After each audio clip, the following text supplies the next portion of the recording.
¿Y qué va a pasar cuando venga Cortázar? ¿Qué va a pasar cuando venga este tipo que tiene mucho que decir de el cuñado de Guillermo Lasso, de Luque Lecaro, que está en Argentina, de la señora fiscal que también está en Argentina? La derecha se ha maniado y se ha amarrado con la derecha. Miren ustedes, esto que nos trae Anderson Boscan es el reciente anuncio de la extradición de Leonardo Cortázar desde Panamá, que ya marca un punto de inflexión en el caso Encuentro, anteriormente conocido como el Gran Padrino. Cortázar no es un actor secundario, según las revelaciones del periodista Anderson Boscan. Se trata del operador que duerme años en muchos temas que hoy van a salir a la luz. Vamos a mirar cómo empezó el Gran Padrino aquel 9 de enero del 2023 a las 8:30 de la mañana. Cuando nos paramos ante una cámara como esta, le contamos al país que había una red de corrupción y narcotráfico enquistada en el gobierno de Guillermo Lasso, dirigida por altos funcionarios de ese gobierno, y que tenía entre sus operadores a un señor hasta entonces más o menos desconocido para el gran público, llamado Leonardo Cortázar. Cortázar, vamos a eso. Cortázar se fugó del país antes de la publicación. ¿Cómo es eso posible? Cuando nosotros investigamos el Gran Padrino, unos días antes, empezamos las verificaciones. Es decir, empezamos a contactar a gente, a decirle, oye, es cierto que hiciste esto, oye, es cierto que tú recibiste esto, oye, es una parte normal. El periodismo, cuando investiga, va preguntando y va diciendo, y claro, se levantaron alertas y esas alertas terminaron pues por hacer que Leonardo Cortázar dijera, voy a pasar unas vacaciones en Panamá por si acaso salga algo. Y como estaba de vacaciones cuando publicamos algo, Cortázar dijo, pues mejor no vuelvo. ¿Qué publicamos nosotros ese 9 de enero del 2023? Un audio de una larga conversación que sostuve con Leonardo Cortázar. Nunca he contado muchos detalles de esto, pero ya que no nos escucha nadie y solo estamos ustedes y yo, les voy a contar. Esa larga conversación con Leonardo Cortázar tiene que haber durado aproximadamente 4 horas. La reunión me la solicitó Cortázar a mí. Y Cortázar lo que quería era ponerse a buen recaudo. En esa reunión yo no estuve solo. Había gente muy cercana a la fiscal general Diana Salazar. Ojo, nunca he contado esto. Porque Cortázar tenía una doble intención. Por un lado, acercarse al periodista que investigaba la trama y ver si podía salvaguardarse colaborando con información. Y al mismo tiempo abrir un canal de comunicación con la Fiscalía General de Diana Salazar por si esto llegase a ser público y la Fiscalía llegase a tener entonces que investigar un caso y él poder colaborar. Cortázar podrá decir misa, pero sabe perfectamente que yo tengo respaldo de todo lo que digo siempre. Igual que lo sabe Diana Salazar, igual que lo saben todos. En esa reunión en la que yo quería llegar a una historia y en la que la Fiscalía quería encontrar un cooperador eficaz, un potencial cooperador eficaz, Cortázar toma confianza y me asegura que él no está allí en su nombre, sino que él ha sido enviado por el padrino. Yo le pregunto, ¿quién es el padrino? Y él me dice textualmente, Danilo, en referencia, por supuesto, a Danilo Carrera. Es un tipo de la política mal visto porque se sabía que había sido operador de CNEL, era de los que sacaba contratos durante el correísmo. En chiquito, un operador marginal. Creció mucho durante el morenismo, porque, como lo cuento, tenía relación directa con la familia de Lenin, al menos con su hermano. Relaciones que, por cierto, nunca se investigaron. Hablo de Gary Moreno, que tenía libertad después. Y Leonardo Cortázar está un día en CNEL y se encuentra, según esa conversación que tuvo conmigo, con César Monge. Monge ha muerto para cuando Leonardo Cortázar me cuenta esto. Y una de las cosas que yo me preguntaba era si teníamos que contar lo de Monge, porque Monge estaba muerto. Eso significa que Monge no se podía defender, que si Leonardo Cortázar decía esto pasó, yo solo podía tener la versión de Cortázar. Pero era tan impactante la versión que me sigue pareciendo hicimos bien en publicarlo. Porque Cortázar dice que Monge lo encontró y le dijo, gordo, ¿qué haces aquí? Y dice, no, yo ya me estoy yendo, solo vine a recoger mis cosas. Cortázar tenía gente ahí metida.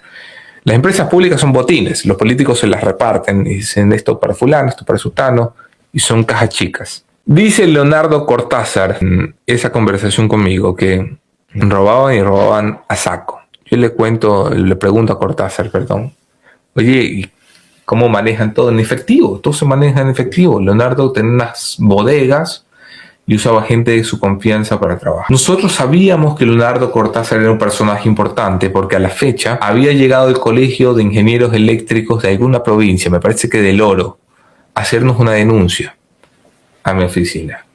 Y esa denuncia decía, mira, hay gente que se gana todos los contratos y esa gente que opera con Messi. Dice, ¿quién es Messi? Messi, el que controla, el que hoy está duro, el que controla todo. ¿Quién es Messi? Messi era Leonardo Cortázar. Pero cuando se da el escándalo, Cortázar abre su propia línea de negociación con Salazar a través de un par de operadores. Y en esa línea de comunicación le ofrecen a Cortázar que delate siempre y cuando deje por fuera a Danilo Carrera y a quien le había dado poder a Danilo Carrera, que al parecer es alguien misterioso que mandaba en el gobierno pero que nadie sabe quién es. Bueno, se queda en Panamá porque negocia una residencia en Panamá. Y esa residencia en Panamá le permite estar legalmente y él cree que no lo van a tocar, que la justicia nunca va a llegar, porque Diana Salazar la verdad es que no tenía muchas ganas de ir detrás de ellos. No muchas, ninguna gana de ir detrás de ellos, ninguna. Por esa razón no fueron detrás de Hernán Luque, que está en Argentina, que hoy será vecino de Diana. Por esa razón no fueron detrás de Cortázar, por esa razón no fueron detrás de nadie, por esa razón no fueron ni siquiera detrás de Cherres, aunque sabían dónde estaba, al punto que Cherres amaneció un día asesinado. ¿Qué sabe Cortázar? Hombre, te enumero algunas cositas. Cortázar manejaba las empresas eléctricas. Y está grabado luego como Luque Lecaro, grabado y publicado, ¿no? Como Luque Lecaro describía que Cortázar les hizo una contabilidad chueca y entonces no podían confiarse de Cortázar. Está grabado como Rubén Cherres describe que Cortázar tiene relación con Norero. Está grabado como el propio Cortázar dice, hermano, estamos robando de lo lindo en CENEL y en SELEC. Y como tiene disputas con otros que están robando y que son su competencia y quiere desplazarlos a ellos. Todo eso está grabado. Y Cortázar sabe, por ejemplo, cosas que hasta el día de hoy nadie ha contado. ¿Por qué las empresas eléctricas daban contratos de seguridad a la mafia albanesa? Por ejemplo, ¿por qué? Cuando él me dijo que lo llevaron donde Danilo Carrera, ¿quién lo llevó? ¿Quién estaba? ¿Qué le pidió Carrera? ¿Carrera llevaba o le pagaban solo con las fiestitas del San Francisco 300? Donde saben ustedes quiénes iban. Cortázar sabe cuál es la conexión de Dritan Hica con esta estructura. Lo sabe bien. De que estar aterrado de estar yendo al Ecuador. Porque si ustedes se ponen a ver, el único, además de Cortázar, que sabía cuál era la relación entre la mafia albanesa y la estructura de corrupción del gobierno de Lasso, terminó siendo asesinado. Hay que ver lo que dice el delincuente este. Pero hasta donde yo estoy enterado, porque conversé con Cortázar, él tiene sus pruebas y sus documentos. Y él sabrá cómo actuar, me imagino. Él llevaba contabilidad, eso está grabado. Él llevaba una contabilidad donde le decía a los, porque esto se anotaba, donde le decía a los ladrones del club cuánto le tocaba a cada uno. ¿A quién complicará? Bueno, no se olviden que hay audiencia de juicio contra Danilo Carrera el 9 de abril. Carrera es el único relevante de toda esta trama. Y es el único al que la fiscalía ha tratado con, mira, un mimo y unos besitos impresionantes. Han pasado, no uno, 3 años desde la denuncia. Y a Danilo Carrera lo tienen al bebé, pero con besitos en casita. O sea, saquear a los ecuatorianos, o te mandan a la cárcel 4 o te dejan en casita. Que no es una casita, es una mansión la de Danilo Carrera. Que vea tú a saber si de verdad se queda en la mansión, por ejemplo. Bueno, todo esto se va a poner en riesgo con el regreso de Cortázar. Por eso me parece importantísimo que el gobierno cuide la vida de este delincuente, porque él tiene mucho que probar. En conclusión, la llegada de Leonardo Cortázar representa el cierre del cerco sobre la trama del Gran Padrino.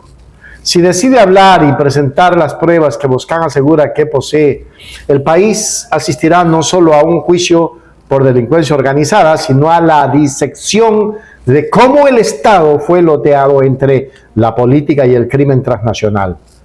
Su testimonio es la pieza que falta para confirmar si las empresas públicas fueron, en efecto, la caja chica de una mafia que no distinguía entre ideologías. Lo cierto es que con la llegada de Cortázar algunos han de querer bajárselo, porque saben que lo que va a hablar Cortázar los va a dejar en cero. Todas sus perolatas, que sí, que somos el mejor gobierno, que esto, que lo otro, se las tira abajo. Si es que habla con la verdad y ya no está billeteado para que venga a involucrar a gente que nada tiene que ver. Ahí se las dejo, los leo en los comentarios. Hágase miembro plata, miembro oro, suscríbase a Hechos Ecuador Noticias. Hechos Ecuador, suscríbete ya.